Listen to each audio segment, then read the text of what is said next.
Hello everyone, this is the Gridiron Review with our AFC West all-season preview. Starting off with the Denver Broncos, a team that couldn't have been more disappointing last season.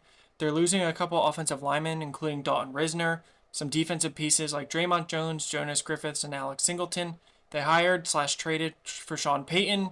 Better hope he can fix it. Russell Wilson is on thin ice. Some key free agent targets for them: Kaiser White to fill the linebacker void, Marcus Peters as a veteran presence to pair with Patrick Surtain, and Mike Edwards at safety. In the draft, they don't have a first round pick due to the Russell Wilson trade, and that's worked out so well so far. But in the middle rounds, we think some targets for them could be Stetson Bennett. He's the perfect backup for Russell Wilson, a very similar play style. Devon Achane, the running back from Texas A&M, could add a lot of spark to pair with Javonte Williams.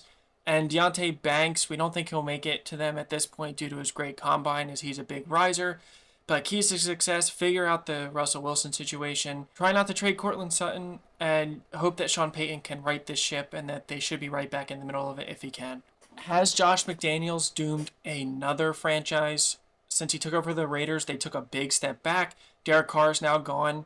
They did franchise tag Josh Jacobs, but they currently don't have a quarterback on the roster besides Chase Garbers, so it's unsure what they're going to do. We have them in our latest mock draft trading up all the way to 2 for CJ Stroud, but otherwise they're losing a ton of pieces. Denzel Perryman, Jayon Brown, Rock Ya-Sin, Duron Harmon, Clelin Ferrell, Foster Moreau, Mac Hollins. All these guys played varying degrees of roles on this team.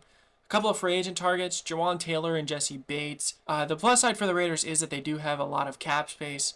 And then they do have their first round pick. We think Paris Johnson could be a target. Later on in the draft, maybe in the second round, Siaka Ika could help with their run defense. And a corner, Devon Witherspoon. Again, we think they're probably trading up for Stroud. It doesn't feel like they're in on Aaron Rodgers. Keys to success: figure out if McDaniels is a guy. You can't really do anything about it, but this team took a major step back, and now they've lost their franchise leader in Derek Carr. Figure out the quarterback. Defense is okay. It's not horrible. It's not great. The secondary does need a lot of work, and just hope that, much like the Denver Broncos, the ship gets righted after this offseason. Much like Josh McDaniels, Brandon Staley is lucky that he has a job after this season. He's pretty much responsible for Mike Williams getting hurt when it mattered most.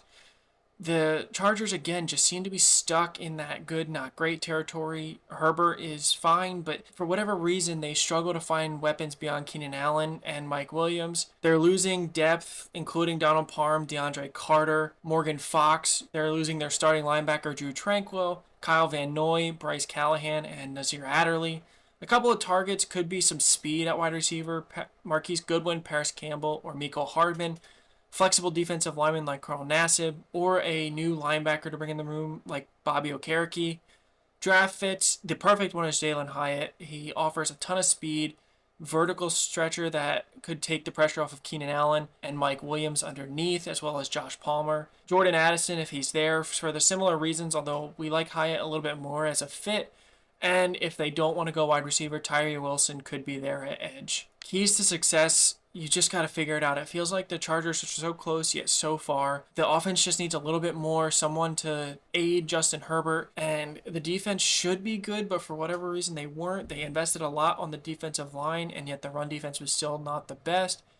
So, maybe one more year of everyone playing together should help. They could use another corner. But again, this team is good, not great, and we're not sure if they're able to beat the Chiefs, but the season will show that. And then finally, the Super Bowl champion Kansas City Chiefs. They have a little bit of cap to use to move around and re-sign players. They're losing role players, especially towards the Super Bowl: Jerick McKinnon, Juju Smith-Schuster, Mecole Hardman, backup tight end Jody Forston, starting tackles Orlando Brown and Andrew Wiley. They both need to be figured out. Carlos Dunlap, Derek Nottie, Kalen Saunders, and Juan Thornhill.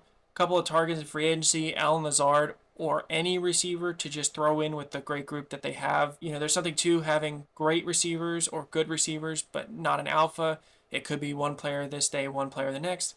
Taylor Lewan, if he doesn't retire, or Mike McGlinchey. Some draft fits: we really love Darnell Washington going there, but we think he may have combined himself out of that draft range. It's still possible he's there at 31, but otherwise, Anton Harrison, again, another guy that had a great combine that might not be within the range. Or Kalijah Kancey, if they decide they want to go defensive line. Keys to success: a lot of the teams coming back. You need to fill your depth pieces, and you absolutely need to figure out the tackle situation. But this team is young for the most part. Maybe find a backup tight end to eventually take over for Travis Kelce, but the Chiefs just won the Super Bowl, and it's hard to imagine that they're not going to have a good team next year again.